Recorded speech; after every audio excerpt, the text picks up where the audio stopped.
এটা যদি কেউ মনে করেন রাজনৈতিক সভা শুধু, তার নয়, এটা বাংলার অস্তিত্ব রক্ষা, দেশের অস্তিত্ব রক্ষা, বাংলা মাকে রক্ষা করার সভাও।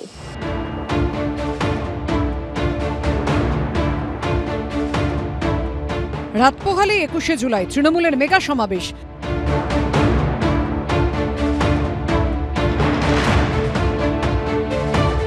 লোকসভা ভোট ও বিধানসভা উপনির্বাচনে ব্যাপক সাফল্যের পর প্রথম সমাবেশ, উদ্দীপনায় ভাসছে তৃণমূল কর্মীরা।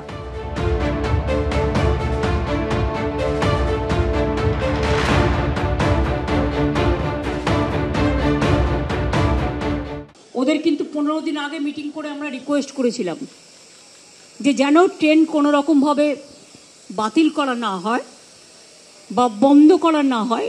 উপরন্তু যে কোনো বড় জমায়েত হলে, আমি নিজে রেল মিনিস্টার হিসেবে কাজ করে এসেছি অনেকবার, আমি জানি এটা রেলের ডিউটি টু ক্লিয়ার দ্য রাশ, এখানে ফ্রিকোয়েন্সি বাড়ায়।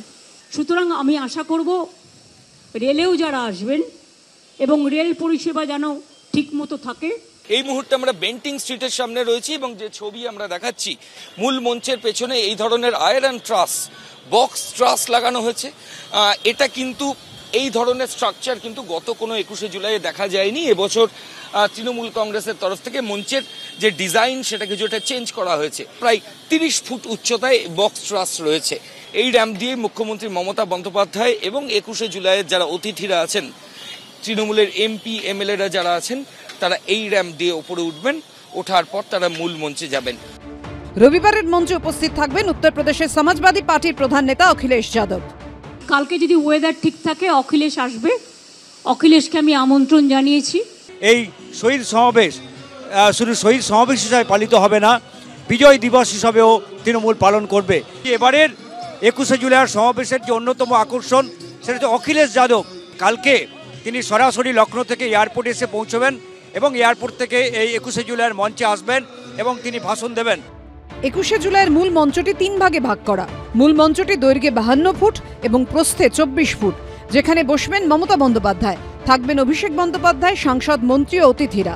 মঞ্চের দ্বিতীয় ভাগ দৈর্ঘ্যে 48 ফুট ও প্রস্থে 24 ফুট, যেখানে থাকবেন শহীদ পরিবারের সদস্যরা। তৃতীয় স্তর দৈর্ঘ্যে 40 ফুট ও প্রস্থে 24 ফুট, যেখানে থাকবেন বিধায়ক, কাউন্সিলর ও দলীয় নেতারা। মঞ্চে ওঠার জন্য এবার তৈরি করা হয়েছে একটি র্যাম্প। রবিবার মমতা বন্দ্যোপাধ্যায় তার এক্স হ্যান্ডেলে লিখেছেন, 21শে জুলাই বাংলার ইতিহাসে রক্ত ছড়া একদিন। অত্যাচারী সিপিএম এর নির্দেশে সেদিন চলে গিয়েছিল তরতাজা 13টি প্রাণ।